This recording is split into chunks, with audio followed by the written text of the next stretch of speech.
brændsel, brænder bedre, det er nemmere at styre, mindre problemer. Så derfor vil vi hellere bruge lidt af energien til at tørre det, så vi får en glidningsfri drift. Og vi har prøvet at køre gyllefiber, der er tørret på denne måde. Det kører uden problemer. Så jeg kunne, nu kender jeg ikke bestanddelen af kloakken der, men du skal få videre fra det der.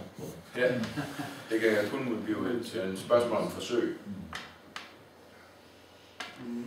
Har du gang i det igen? Det er ikke, hvordan man bruger det her. Det siger jeg er ikke teknisk minded. Det ved jeg, Jacob er. Det er bare ja. Drej på retten. Nå. Hvad skal du have det? Kan du ikke det på den her? Ja, det er det.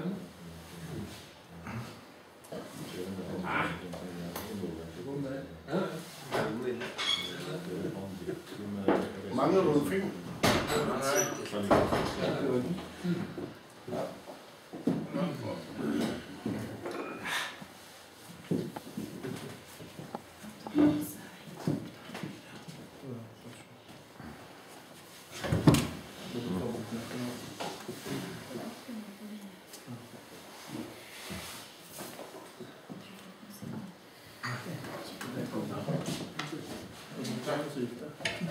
Finger væk. Ja, det var den der vi kom til.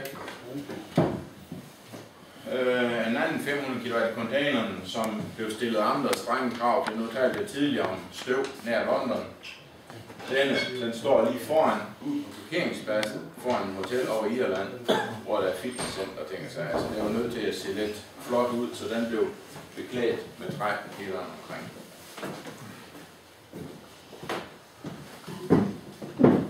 Alle anlæg i forbindelse med at anlægget blev større og større, og til hoteller, kyllingfarmer og andre forbrugere, hvor det er vigtigt, vi kører hele tiden, som også du talte lidt om. Så har vi i dag fuld overvågning via PC'er eller det nyeste system, vi er ved at færdig med nu. Hvilken som helst, hvad skal man sige, produkt du har, computer, iPad, smartphone, whatever, du har, det kan gå på internettet, den kan du overvåge dine stokanlæg med, du kan se, hvordan den kører, du kan justere alle parametre, du får alle alarmer op, hvis der er et problem, at motor nummer 3 er stoppet, den kommer direkte på din mobiltelefon som sms med det samme. Så skulle det være en blokering eller en problem, så er man ikke nødt til at vente til kunden ringer og siger, at der er koldt. Nej, du får en alarm med det samme motor, den er stoppet, hvis der sker noget med en motor, så du har chance for at komme op og køre igen, inden problemet bliver, at kunden har ingen varme. Og det er selvfølgelig en ting, som bliver udviklet, fordi det kommer krav og krav. I Danmark har det tidligere været sådan, at med hestemøg, alt hestemøg, det blev anvendt på en stor champignonfarm. Og Danmark har været en stor producent af champignon. Men i dag er der ingen champignonfarm i Danmark længere overhovedet. De lukkede alle, det blev til Polen det hele. Så stod alle de store rideskoler lige pludselig med et meget stort problem. Mange af de rideskoler, jeg er i kontakt med i dag, det koster dem mellem 100 og 200.000 danske kroner om året, og de er kvit deres hestemøg. Og derfor startede vi for snart 2 år siden sammen med en meget stor hesteskole nede i ridecenter nede syd i Kolding med at forske i dette. Han har 150 heste opstallet, denne kunde. Så der byggede vi som forsøgsanlæg i første omgang en container med kedelanlægget i og en container til brændsel. Vi fandt så ret hurtigt ud af, som vi talte om tidligere, at det var en fordel, hvis brændsel var lidt mere tør, fordi så gik alting lidt nemmere. Så byggede vi dobbelt bund i container, og så blæste varm luft ind under den. Dette system er så siden efter blevet udviklet 2 gange, så i dag har vi et super perfekt system, hvor vi tipper brændsel i, så bliver det tørret, og til sidst kommer vi ud sådan en tynd lag op for ovnen, der tipper ned i en sejl, så er vi 120% vand. Det kører bare. Det er system nummer 2, hvor vi lavede med en skråbund op igennem, hvor han satte tørreanlæg op på siden af. Anlæg nummer 3, eller hvad skal man sige, tørre system, model 3, den er færdig nu, og han kører test på den nu her, og det kører rigtig godt. Men der, man kan ligefrem se på halmen der, når i Danmark bruger jeg mest halm heroppe, det bruger jeg flis sammen med hestemøg. Men I kan ligefrem se på det halm der, det er tørt. Og det er simpelthen det, der kommer direkte fra stalden af. Hvad har vi? Men der kommer luften fra en kalorifer hen i bag og kører ind under og til at blive brugt til at tørre brændsel med. Så kommer brændsel ud af containeren her og ned og kører ind i kæden.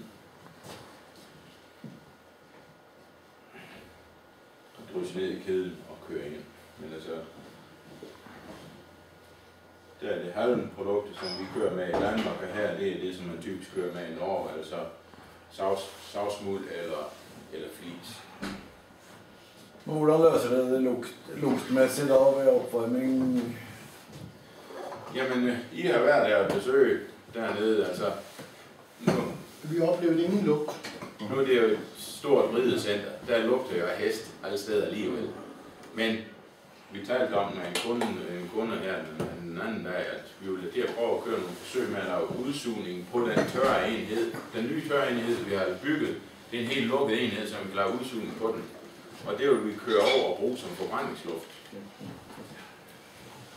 For simpelthen at se, om vi kan tage det fuldstændig bort. For selvfølgelig, hvis du har en fugtig hestemøg og varmer den op, så vil det lugte på en eller anden måde i en eller anden. Men som sagt, nede ved Jørgen, som han hedder, der er det overhovedet ikke et problem, fordi det er ikke noget, der lugter inden. Men der er jo altid en lugt af hest alle steder nede hos ham. Men det er nogle ting, vi gør os tanker omkring, hvor man kunne finde på der.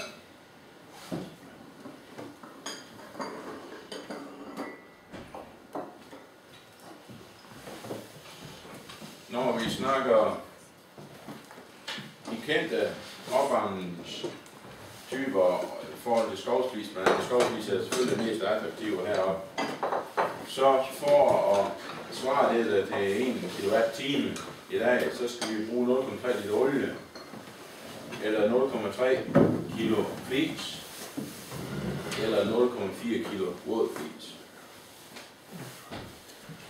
Her har vi priserne over, og det giver jo så vores, vores slutpris per kilowatt.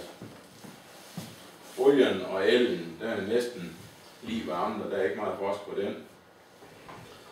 Men selvfølgelig afhængig af, hvor det er, man kan købe ind flisen til, men så vidt jeg ved, så den flis, du har sat. Det er et beløb på 160 norske på per kubik.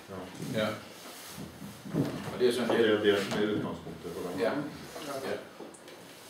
Så der er jo... Det er 500 per ton. Men der kan jeg allerede se her også forskellen, når vi snakker. Vi har lavet en lille smule fortørring. Her er der snakket en forskel i pris på 25%. Jeg forstår. Det er jo ikke lige meget. Og det er en ting. Den anden ting er så, at alting går nemmere. Fordi det er tørt med ensartet produkt.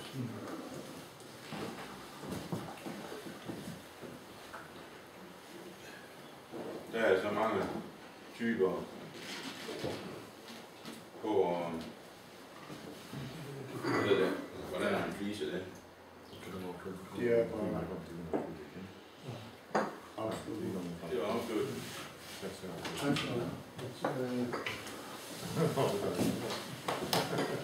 Så kunne jeg forestille mig, at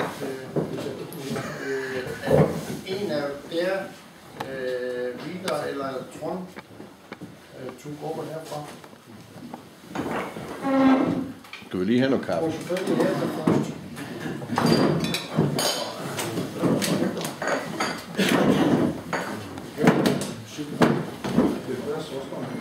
Kjeld. Faktisk pause.